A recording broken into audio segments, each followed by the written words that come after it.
शुभविवाह या मालिकेच्या आजच्या भागामध्ये आपण पाहणार आहोत आकाशने केक कट केल्यानंतर पुढील कार्यक्रमांना सुरुवात होते।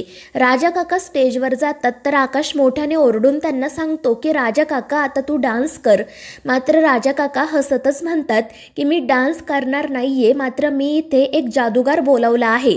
आणि ते ऐकून आकाश खूप खुश होतो तर इतर सर्वांना देखील खूप आनंद होतो। आणि मग त्यानंतर तो जादूगार तिथे येतो।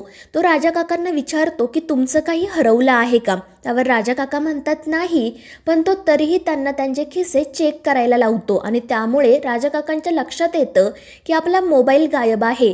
आणि त्याच वेळी तो जादूगार त्याच्या खिशातून त्यांना तो मोबाईल देतो आणि त्याची ही पहिली जादू बघून सर्वजण टाळ्या वाजवत त्याचं कौतुक करतात। आणि मग त्यानंतर तो जादूगार आकाशला पुढे बोलावतो। आकाश मात्र खूप घाबरलेला असतो, पण भूमीने धीर दिल्यानंतर तो पुढे जातो।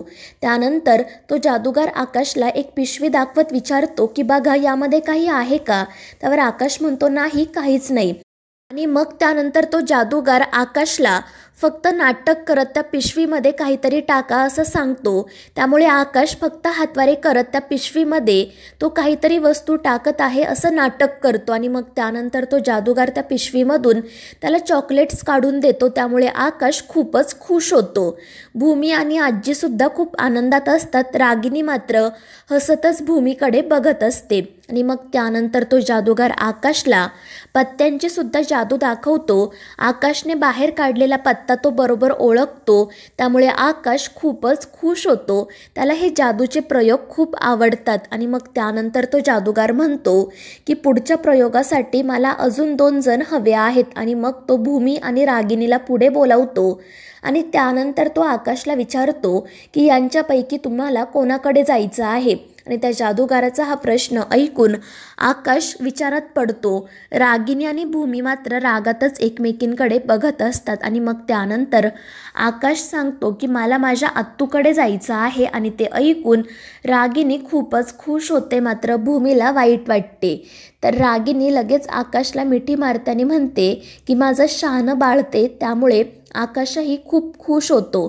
त्यानंतर तो जादूगार रागिनीला सांगतो की तुम्ही आकाशला या कपाटामध्ये बंद करा। आणि ते ऐकून सगळ्यांनाच धक्का बसतो। भूमी तर खूप घाबरलेली असते, आकाशही पॅनिक होतो। मात्र रागिनी त्याला समजावते आणि सांगते की मी असताना माझ्या आकाश बाळाला कसं काय होईल? आणि तुझ्या बाबतीत माझ्या शब्दाबाहेर हा जादूगार काय तर देवही जाणार नाही। आणि मग त्यानंतर आकाश त्या कपाटात जायला तयार होतो। मात्र भूमी मनाशी म्हणत असते की याआधी मी अनेक डाव हरले आहे, पण आजचा हा डाव मला हरून चालणार नाही।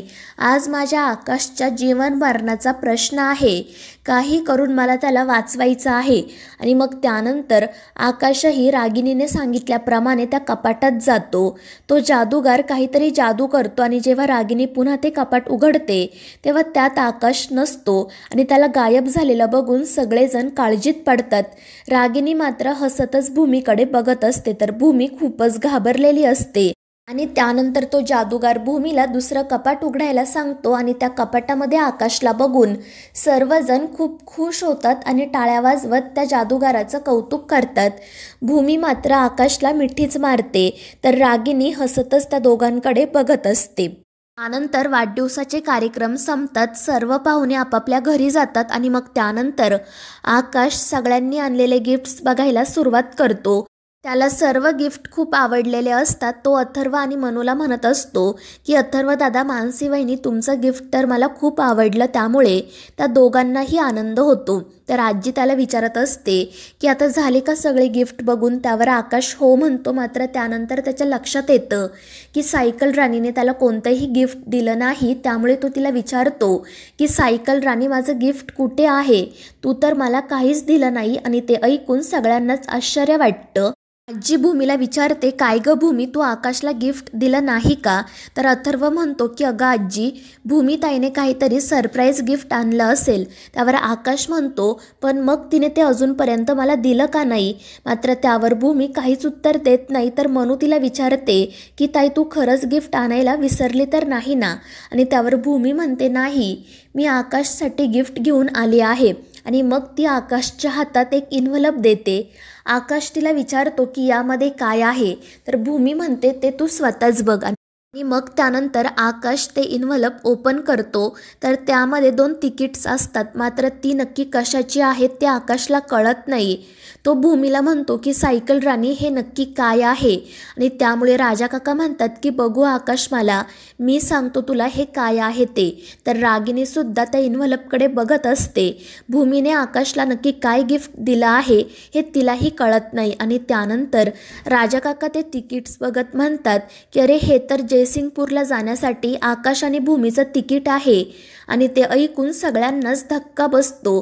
तर अथर्व आणि मनू म्हणत असतात की वा भूमिताई, तू आणि आकाश पहिल्यांदा बाहेर फिरायला जाणार आहात हे ऐकून खरंच खूप छान वाटलं. मात्र त्यावेळी राजा काका म्हणतात की यामध्ये परतीचं तिकीट तर नाही आहे, मग तुम्ही परत कधी येणार. आणि त्यावर भूमी सांगते की आम्ही परत येणार नाही. आणि ते ऐकून सगळ्यांनाच धक्का बसतो. आकाशही पॅनिक झालेला असतो. नक्की भूमी काय बोलते हे त्यालाही कळत नाही. रागिनीसुद्धा आश्चर्यानेच भूमीकडे बघत असते. तर भूमी आजींजवळ जात म्हणते की आजी मला माफ करा, मी हे सगळं तुम्हाला शेवटच्या क्षणी सांगत आहे. पण मी आणि आकाशने जयसिंगपूरला जाण्याचा निर्णय घेतला आहे आणि आम्ही तिथेच राहणार आहोत, परत येणार नाही. आणि ते ऐकून सगळ्यांच्याच पायाखालची जमीन सरकते. त्यानंतर आजी तिला विचारते की भूमी हा सगळा नक्की काय प्रकार आहे. त्यावर भूमी म्हणते की आम्ही जयसिंगपूरला फिरण्यासाठी नाही तर कामासाठी जात आहोत. पुढे ती म्हणते की त्या ठिकाणी महाजन गारमेंटचा एक नवीन प्लांट उभा राहत आहे आणि त्याचं काम सुरळीत सुरू होईपर्यंत मी आणि आकाश तिथेच राहणार आहोत. आणि ते ऐकून राजा काका म्हणतात अगं पण त्या प्लांटचं काम आपले मॅनेजर मानकामे बघत होते ना, मग काय झालं. आणि त्यावर भूमी म्हणते पण आपल्यापैकी सुद्धा कोणीतरी तिथे असणं गरजेचं आहे असं मला वाटतंय. आणि त्यावेळी रागिनी म्हणते की हो, खरं तर तिथे आपल्यापैकी कोणीतरी असायला हवं असं मलाही वाटत होतं, कारण त्या प्लॅन्टचं काम इतक्यात सुरळीत सुरू होणार नाही, कारण तेथील वातावरण, तेथील राजकीय परिस्थिती आपल्याला अनुरूप नाही आहे. आणि ते ऐकून राजा काका म्हणतात अगं हो, पण मग तिथे जाऊन राहण्याची काही गरज आहे. तर आजीसुद्धा म्हणत असते की याआधीसुद्धा प्लॅन्ट उभे राहिलेच ना, तेथील काम सुरळीत सुरू होईपर्यंत ठीक आहे, पण तुम्ही कायमचं तिथे जाऊन का राहणार आहात. त्यावर भूमी म्हणते की आजी फक्त 6 महिने किंवा वर्षाचाच प्रश्न आहे, त्यानंतर हवं तर आम्ही परत येऊ. त्यावर रागिनी म्हणते ते सगळं ठीक आहे भूमी, पण तू आकाशला सोबत घेऊन का चालली आहे.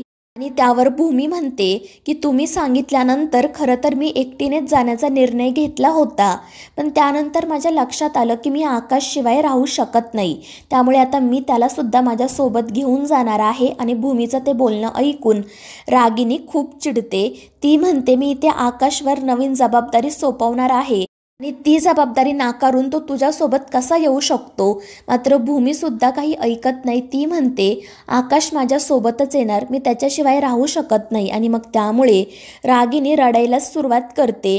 ती म्हणते की अगं आकाश माझा जीव आहे, माझा श्वास आहे, तो जर माझ्यासोबत इथे नसेल तर मी कशी जागणार. आणि मग तिला रडताना बघून आकाशही घाबरतो आणि तो तिच्याजवळ जात तिला म्हणतो की आत्तू तू प्लीज रडू नको, मी तुला सोडून कुठेही जाणार नाही. आणि ते ऐकून रागिनी खूपच खुश होते. तर मित्रांनो, या मालिकेच्या पुढील भागांमध्ये आपण पाहणार आहोत आकाश रागिनीला सांगतो की आत्तू मी माझ्या सायकल राणीशिवाय इथे एकटा नाही राहू शकत. आणि मग तो सुद्धा तिच्यासोबत जयसिंगपूरला जाण्याचा निर्णय घेतो. त्यामुळे रागिनी खूप चिडते. तर भूमी मनाशी आकाशला प्रॉमिस करते की तुझी ही गमावलेली प्रॉपर्टी मी तुला लवकरच परत मिळवून देईल.